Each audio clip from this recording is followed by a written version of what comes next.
Hello hi అండి. ఎలా ఉన్నారు అందరూ? నేను బాగున్నాను.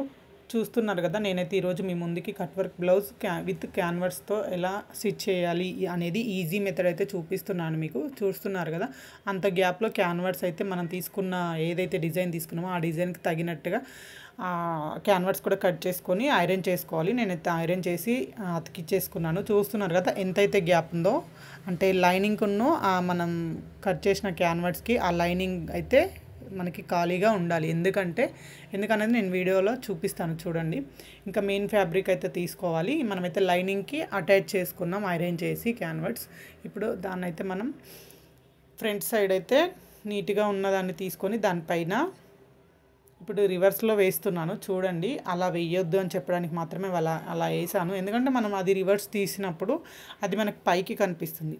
సో అలా వేయొద్దు, మనకి క్యాన్వర్స్ మన సైడ్ ఉండేటట్టు చూసుకోవాలి. సో అది పైకి వస్తుంది, చూస్తున్నారు కదా. ఇక్కడైతే చూసుకొని వేయాలండి. ఇలా ఇలా వేసుకొని నేను ఎలాగైతే స్టిచ్ చేస్తున్నానో అలా అయితే చేసుకోవాలి. ప్లీజ్ అండి, నా వీడియోని అయితే స్కిప్ చేయకండి. స్కిప్ చేయకుండా చూసినట్టయితే మీకు క్యాన్వర్స్తో ఈజీగా ఎలా కుట్టవచ్చు అనేది అయితే తెలుస్తుంది. మంచి మంచి టిప్స్ అయితే చెప్తాను. ప్లీజ్ నా ఛానల్ని సబ్స్క్రైబ్ చేసుకోండి.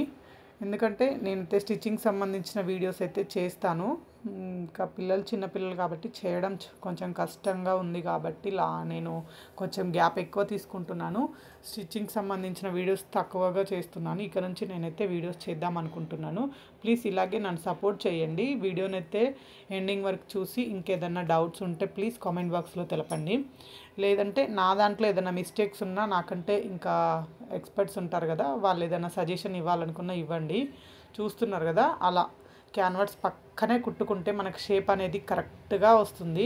మనం క్యాన్వర్స్ పైన లాస్ట్లో పడకుండా కుట్టాలి అంటే కొంచెం బిగినర్స్కి కష్టం కదా. సో నేను ఇదే చెప్పే టిప్ మాత్రం బిగినర్స్కి చాలా యూజ్ అవుతుంది.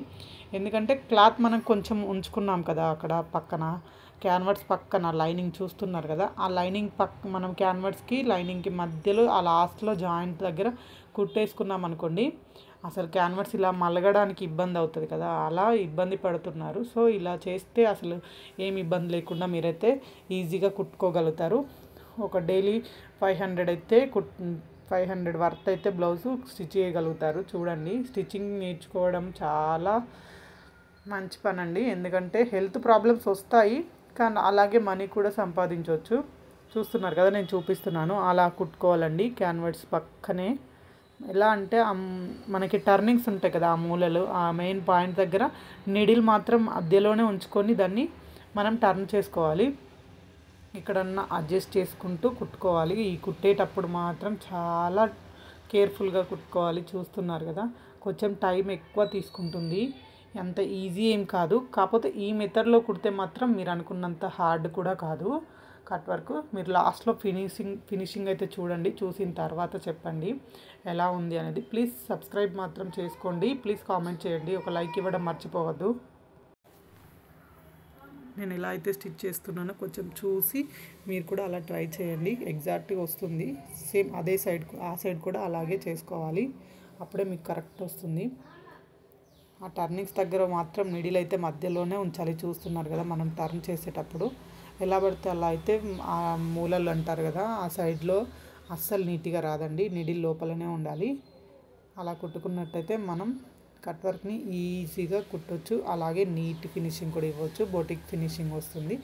ఐరన్ మాత్రం కంపల్సరీ. ఐరన్ చేయడం వల్ల మనకైతే ఫినిషింగ్ అనేది నీట్గా ఉంటుంది. సో మీకు ఇంకా ఏ డౌట్ ఉన్నా కూడా నాకైతే కామెంట్ బాక్స్లో తెలపండి. చూడండి ఫినిషింగ్ ఎలా ఉంటుందో.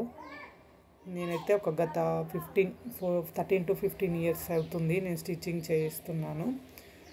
అలాగే నాకు హెల్త్ ఇష్యూస్ కూడా ఉంటాయి, మనీ కూడా అలాగే వస్తుంది. సో ఒకరి మీద డిపెండ్ అవ్వకుండా ఉండొచ్చు స్టిచ్చింగ్ అనేది. చూస్తున్నారు కదా, ఆ మధ్యలో క్లాత్ అయితే తీసేసి ఆ మూలల దగ్గర మనం కట్స్ అయితే పెట్టుకోవాలి. చూడండి, నేను చూపిస్తున్నాను.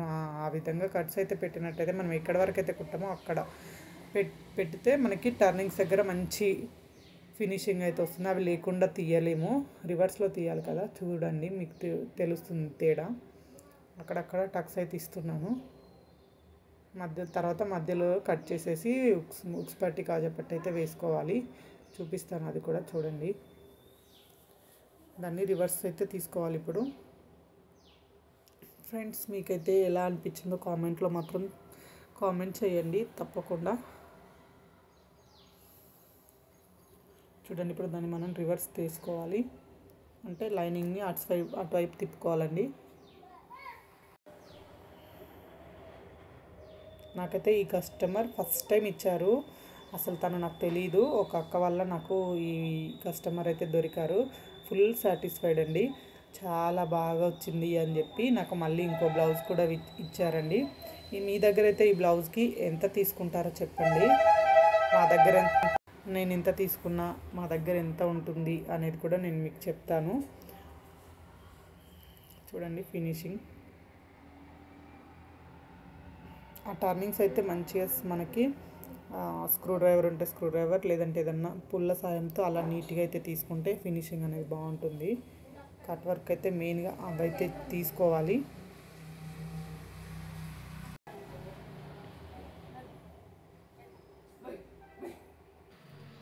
ఇప్పుడైతే చూడండి, మీకు నేను ఆ పుల్ల సాయంతో అయితే ఎంత నీట్గా వచ్చిందో చూడండి. మీరు కూడా ఒకసారి ట్రై చేసి చూడండి. మీకైతే చూడండి ఎలాంటి ఐరన్ లేకుండా మీకైతే నేను అది రివర్స్లో వేసిన తర్వాతనే ఎంత నీట్గా ఉందో చూడండి. అదే మనం ఐరన్ చేస్తే ఇంకెంత బాగా వస్తుందో మీరే చూస్తున్నారు కదా. ఇంకా 2 సెకండ్ సైడ్ కూడా నేను అలా రివర్స్ అయితే చేశాను చూడండి. ఇంకా రెండు అయితే ఎంత ఫినిషింగ్ అయితే ఎంత బాగుందో మీరే చూస్తున్నారు కదా. నిజంగా చెప్తున్నాను, ఈ కస్టమర్ అయితే నాకైతే ఫస్ట్ టైం అని చెప్పాను కదా, వాళ్ళైతే ఫిదా అయిపోయారు. సెకండ్ టైం కూడా బ్లౌజ్ ఇచ్చారు, చాలా బాగుంది అని చెప్పారు. ఇంకా మనమైతే కింద ఉక్స్ పట్టి కాజా పట్టి వేసుకొని మొత్తం రెడీ చేసుకుంటే ఫినిషింగ్ అయితే ఇంకా బాగుంటుంది. మీకైతే లాస్ట్లో ఫినిషింగ్ అయితే చూడండి ఎంత బాగా వచ్చిందో. ఇంకా అక్కడైతే ఉక్స్ పట్టి కాజా పట్టి కూడా వేసేస్తున్నాను. మనకి ఆ కట్ వర్క్ పైన కుట్టేసుకోవాల్సిన పని కూడా లేదు. ఐరన్ చేస్తే అలా ఉండిపోతుంది, నీట్గా కనిపిస్తుంది. కుట్టేసుకున్నట్టయితే ఎడ్జ్లో పడేటట్టు వేసుకోండి. అది కూడా క్రాస్ కొంచెం నీట్గా వేయకపోతే మనం ఎంత బాగా కుట్టినా వేస్ట్ అండి. సో కుట్టేయాలి అనుకుంటే మాత్రం కట్స్ లాస్ట్లో ఎడ్జ్లో పడేటట్టు చూడండి. ఇప్పుడైతే నేను కింద థ్రెడ్ పైపింగ్ అయితే చేశాను. నార్మల్ పాదంతోనే థ్రెడ్ పైపింగ్ చేస్తాను నేను. ఓవరాల్ లుక్ అయితే చూడండి ఇలా ఉంది, ఎంత బాగా వచ్చిందో చూస్తున్నారు కదా.